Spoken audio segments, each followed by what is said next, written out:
Okay, this is the Whirlpool dryer Duet electric version. A couple months ago I replaced the coil, and today I'm replacing these two thermostats. The one in the middle and this one back here. I'm not changing this guy. I'm gonna leave that. So the dryer's working, just not heating up.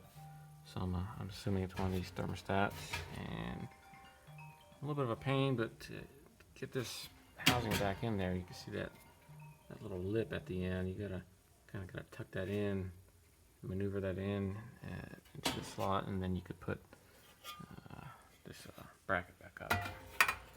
It's just got two screws, as the other videos have shown. There's one here.